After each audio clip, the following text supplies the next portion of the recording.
And welcome to another episode of Meet the Press Reports, where we do a deep dive into a single topic. This week, we're looking at the MeToo movement and its impact on Gen Z. The term was first coined by Tarana Burke and surged into the public consciousness in 2017, when the hashtag MeToo sparked a reckoning of the sexual violence perpetrated by high-profile and powerful people, usually men, against those who are often younger, more vulnerable, usually female. What effect has the MeToo movement had 5 years later, especially among the generation that was coming of age at the time, Gen Z? Let's start with some good news. While MeToo did not have much effect on federal legislation, states got busy. According to data from the Gender Equity Legislation Database, 38 states passed 296 bills dealing with sexual assault since 2016. Many of those new laws focused on anti-harassment training, non-disclosure agreements for settlements, and accountability for government officials. Our cultural awareness of sexual assault also seems to be at an all-time high. And yet, over half of women and almost 1 in 3 men say they have experienced sexual violence involving physical contact during their lifetime. And though a majority of American adults think MeToo changed workplaces for the better, not so much for Gen Z high schoolers. Fear of sexual assault is a top fear. It ranks even ahead of gun violence for these folks.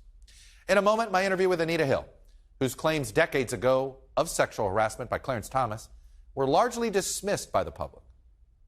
But we're going to begin with what the MeToo movement has or hasn't meant for Gen Z.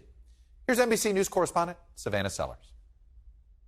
Many of us had been holding this secret about Harvey Weinstein for many years, and a lot of people have a lot of shame that is built around any kind of sexual assault. Some people can never talk about it and never do, and can die with that, holding that secret. In October of 2017, actress Rosanna Arquette, best known for her roles on Pulp Fiction and Desperately Seeking Susan, was one of the first of about 100 women to come forward with sexual harassment allegations against Hollywood media mogul Harvey Weinstein.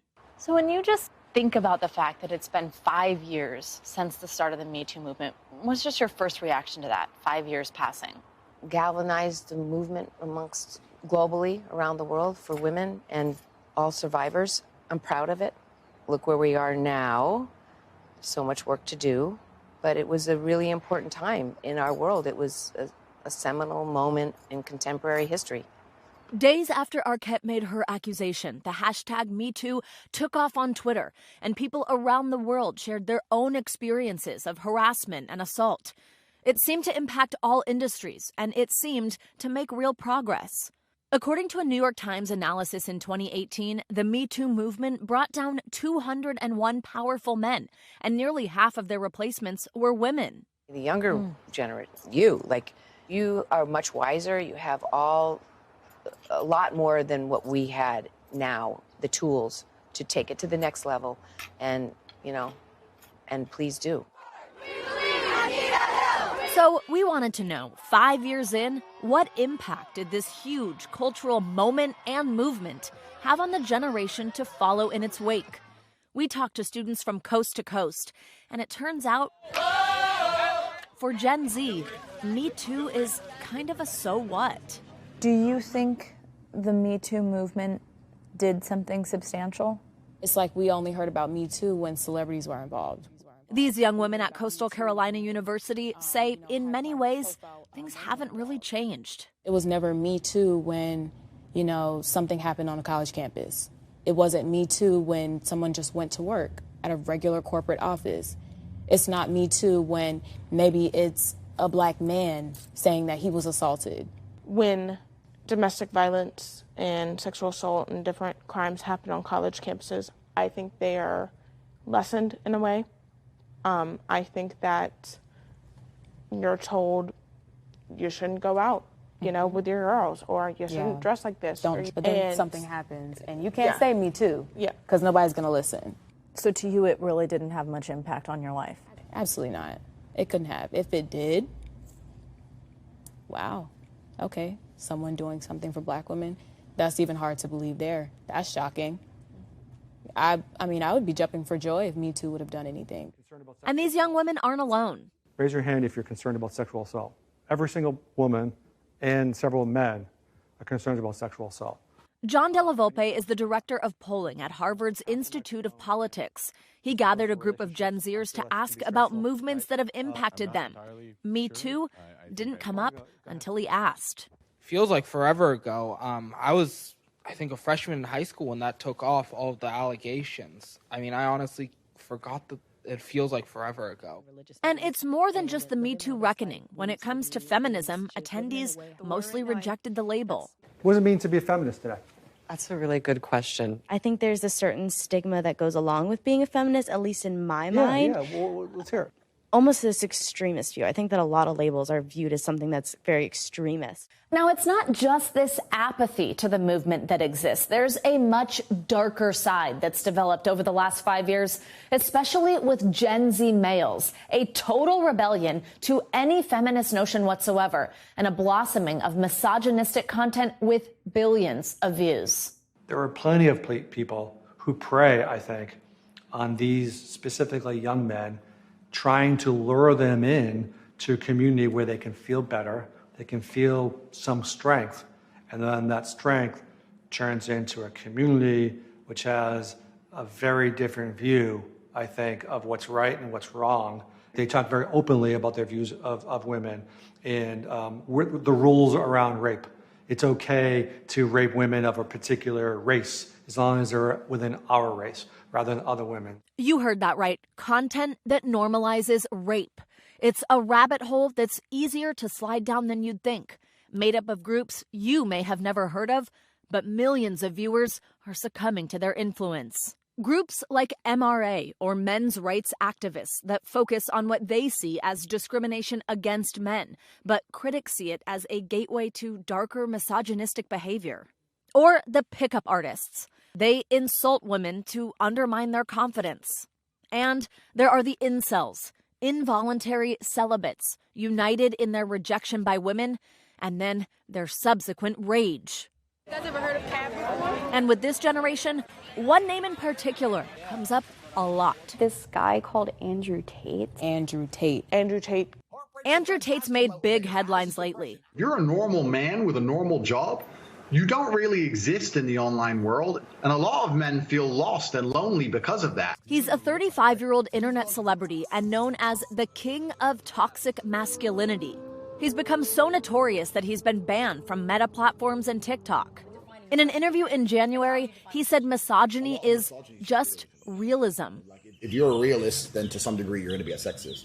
Women are effectively children. Women have to be monitored and maintained and maintained effectively like a child would. What validates him is children, and when I say children, I mean children watching him. I've heard from other teachers that, like, kids in elementary and middle school idolize him, like young boys are idolizing him, and they want to do projects on him and speeches on him because they just think everything he says is so groundbreaking and wonderful, but it's just perpetuating violence against women. Before Tate was removed from Instagram, the majority of his 4.9 million followers were young men. Welcome to Hustlers University. His own Hustlers University is an online school he started himself, which teaches these young men how to be alpha males and make money. Its website claims to have over 100,000 members. A representative for Tate told us, quote, his content has been misunderstood by those too lazy to properly watch it. Content like Tate's sucked one young man we spoke to down that rabbit hole. Ian Lang is a college student and considers himself a former men's rights activist. You see that video, what do you start seeing pop up on your YouTube? On my YouTube feed just becomes flooded with all of these feminist-owned men's rights activists. Feminists don't want you to watch this video. Clickbait targeted at people just like me.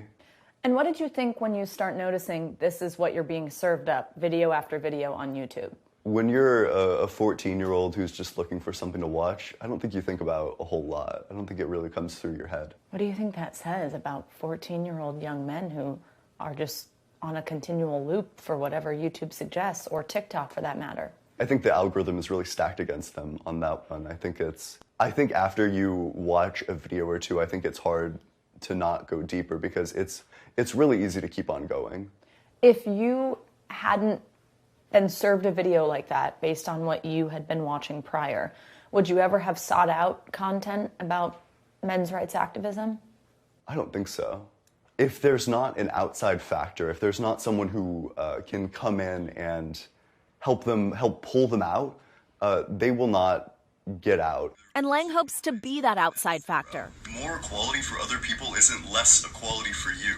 Now, his TikTok channel focuses on bringing other young men away from an algorithm he says is stacked against them and geared toward making them hate women. I joined the feminist community and I haven't looked back since. Do you think the MeToo movement almost fired up some of these communities more? I think so, yeah. I think when there's a lot of discussion about men being potential like sexual assaulters, rapists, etc., I think it's really easy for a lot of men to get defensive about that, even though that's not a label that would apply to them. Even Rosanna Arquette wonders if women are living in a better world 5 years later, or if things have gotten worse. There's clearly been a backlash from it all because the patriarchy has reared its very ugly head, and now we're witness to it. And for a young person who thinks, that wasn't for me, that wasn't about me, what would you say to them? It scares me when someone says that because it's all for you, you know? It's absolutely all for you. I mean, I did this for my daughter so that she would be able to have her own voice and be able to stand up to her, you know, an abuser and be able to speak her truth. Are you hopeful? And if so, why? I'm hopeful because I believe in the power of truth, justice, and freedom, and democracy. And if we lose hope, then life is not worth living. Terrific report there by my colleague Savannah Sellers. Much appreciate that. Joining me now is Becca Lewis, a researcher at Stanford University with a background in studying radicalization online. Becca, welcome to Meet the Press Reports. You know, Thank you for having me. Before the Me Too movement, I might have come to you about the study of radicalization online, and we might have been talking about ISIS, right? We might have been talking about international terrorism. We might have been talking about white supremacy at times. How does this work? It feels as if the online role in the spread of misogyny is where it's most dangerous these days. Yeah, you know, men's rights movements and misogyny have been an integral part of internet culture since it's taken off in the early 90s, unfortunately. And the past 5 years have been no different. A lot of backlash has, you know, come up in response to the Me Too movement, and the internet has provided a forum for that. You know, there's no doubt. It's funny you bring up the tech community and the beginnings of it, right? It was all male. It was all in that sense, and I think that's how that culture and that toxic culture in Silicon Valley was created. But let me ask you this: we spend a lot of time in the spot talking about the power of these algorithms. You know, I've got a 15-year-old boy. Luckily, he has an older sister that is a role model of sorts, if you will, and I think we live in a pretty healthy family unit. But he's gotten sucked down YouTube rabbit holes. Luckily, it's been about baseball and not this. The algorithms seem to be the problem. So I think the algorithms are part of the problem, but I actually I've shifted away from talking about them as rabbit holes, and now I talk about them more as surfacing content, because that's really what they're doing, is they're bringing really misogynistic and sometimes racist content into the mainstream and making it incredibly popular.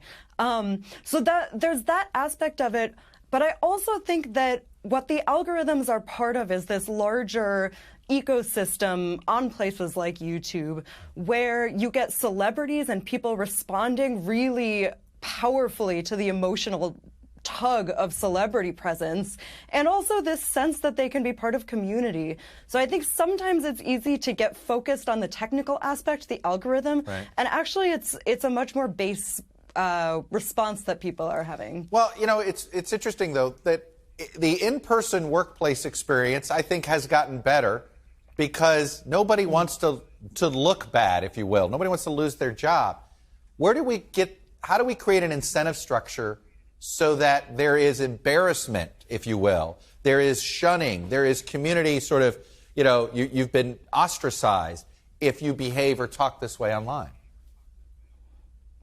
It's a great question, and unfortunately, I think part of the challenge is that as cultural norms shift, what you have now is people that are able to take advantage of that and make it seem like misogyny is somehow edgy, somehow subversive. And that can be really appealing, especially to young people who are, interested in rebelling and trying to figure out who they are. And they don't have the wisdom of years to know that this has been around for a really long time. And in fact, misogyny is older than any of them. So this gets at root causes. I mean, I can't help but make the connection. Look, we talk about mental health issues, and I think every year we become more self-aware of particularly teenagers are just vulnerable. They're vulnerable in all sorts of ways in the mental health space here. Is this how we ought to be thinking about tackling it, sort of getting in here and making sure we don't let our sons just sit in a room and go down YouTube for 3 hours? Yeah, I think that, YouTube isn't necessarily an inherent evil around these things, but there's certainly risks involved in it. And I think that, I agree that ultimately this is a mental health issue, it's an education issue, and it's a community issue. And these are all things that have been kind of stirred up and been made particularly difficult during COVID. Right, but do the tech companies have a responsibility here or not? I guess there's only so much we can do as individuals. Absolutely. I think that tech companies have a huge responsibility. I think they do need to pay close attention to their algorithms and also figure out, their moderation policies are incredibly important as well. And so that's one thing we saw with someone like Andrew Tate, who, since has been removed from platforms, but it's tricky because it's a reactive process. And so he became huge before tech platforms took any action against him because their policies right now are inherently reactive. Well, and there's an incentive structure, as you say, if you're, quote, canceled, you can actually go and monetize that. Exactly, yes. Anyway. Becca Lewis, a researcher when it comes to radicalization, online extremism. This is a topic that falls into that category. Really appreciate you offering your expertise to us. Thank you. Thanks so much. Up next, it's been more than 30 years since she made sexual assault allegations against then Supreme Court nominee Clarence Thomas. But with misogynistic violence on the rise, Anita Hill still wonders, do President Biden and the rest of Washington from that era and today's get it? Anita Hill, when we come back.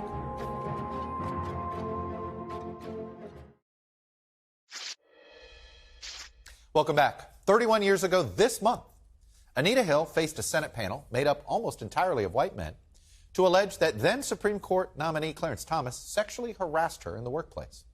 Her testimony was publicly taken apart, not only in the court of public opinion, but by then Senator Joe Biden. In her new book, Believing, she explores the structural problems that hurt her then and hurt other victims today. I recently interviewed Hill and began by asking her to respond to the women in our story who feel the MeToo movement only applies to the elite and not to them. Harassment has not ended in every corner. And I've talked about this before, and that's one of the shortcomings, I think, of the movement, that it hasn't been inclusive enough, that it hasn't reached into all of the corners and the places where harassment and sexual assault and abuse has happened. And so I think they are, really justified in feeling abandoned to some extent. I don't think that's the problem of the movement. I think that what they are realizing is that resistance to solving this problem is still out there. Mm-hmm. It is perhaps greater on the people who don't have visibility, who don't have power. It is most often greatest on those people, and that we all have to do more to reach them. And we even have to do more to reach them at a younger age. One of the things that we're not talking about enough is prevention. How do we prevent this from even becoming a part of someone's lived experience that can continue throughout a lifetime?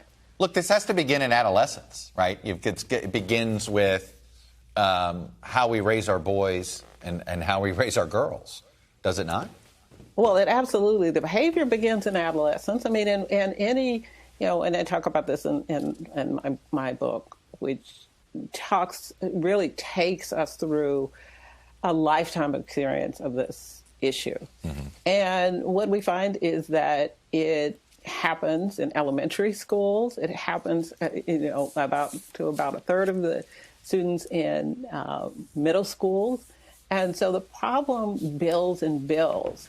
And what is important to recognize is that it's affecting not only direct victims, but it's affecting all of the people around them, because they're learning that this is something that you just have to put up with, or that the institution isn't going to do anything about. So it's why bother to complain? And we've got to send better messages to children than that, because what we're doing is, in essence, we're grooming them to expect that it's normal or that it can't be addressed. During your testimony in 1991, you were asked why, if he was treating you this way, you continued to work there and you continued to work for Clarence Thomas. And at the time you said, look, I don't have a good explanation, but we're sort of getting at this issue, which is a lot of women stay in a job or stay in a relationship because they feel trapped. Knowing what you know now and the Me Too movement, do you think you would have stuck? You felt you had no choice but to stick in that job back then, is that right? I do feel like I had no choice, but let me also tell you, what I am tired of is hearing people say, why don't you just leave? Instead of saying to the person who is having this problem that we can fix this problem for you. You shouldn't have to leave a job or a school or any kind of position that you're in because someone is behaving badly. I mean, we need to get over that notion and stop asking people, why don't they just leave? There are many reasons that people don't leave, but mostly people want to stay because they want to do the work that they're doing, or they want to get the education that was promised to them when they enrolled in an institution. Here we are looking at a Supreme Court that has never been more unpopular, never been less trusted. 2 of the 9 members of the Supreme Court were credibly accused of sexual assault.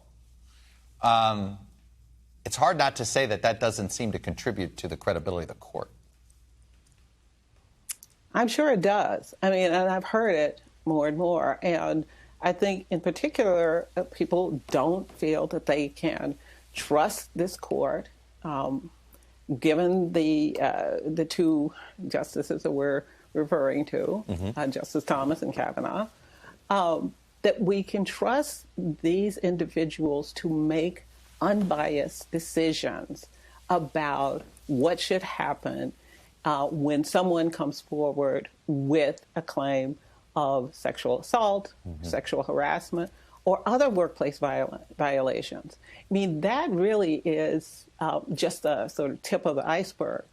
I think what people understand, if these 2 individuals don't trust our lived experiences, then why should we entrust them to be able to give us justice or to mete out justice to any of us in these cases or other cases? President Biden apologized to you. Do you think he gets it? I'm not sure he gets it entirely, but he gets it, I think, enough to understand that the government, the leadership at all levels have a responsibility.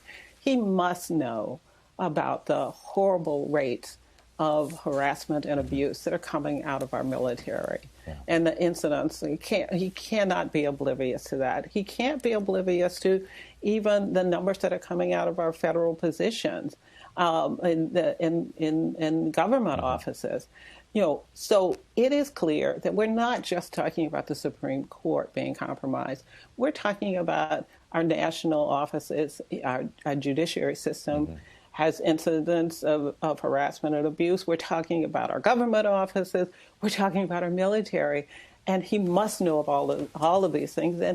And I think he knows enough about government and leadership to know that this change has to start from the top. I was just going to say, is it fair to say if government can't change itself, then we can't expect the rest of society to follow suit?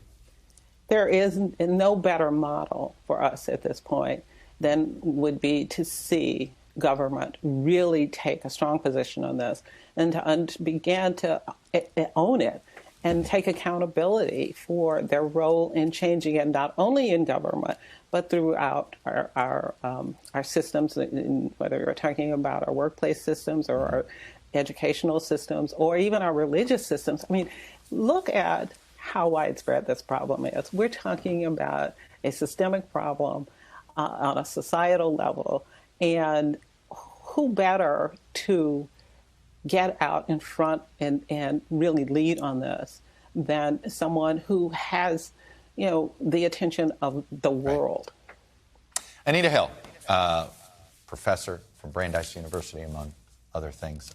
Always appreciate getting your perspective. Thank you. Thank you. And that's all we have for this season of Meet the Press Reports, and quite the season it was. Catch up on the full season on YouTube, Peacock, or MeetThePress.com. We have episodes on the rise of Christian nationalism, the American oligarchs, America's gun culture, Wisconsin, ground zero for polarization, and of course, securing the vote. I'll see you next season right here on Meet the Press Reports, and this Sunday on Meet the Press.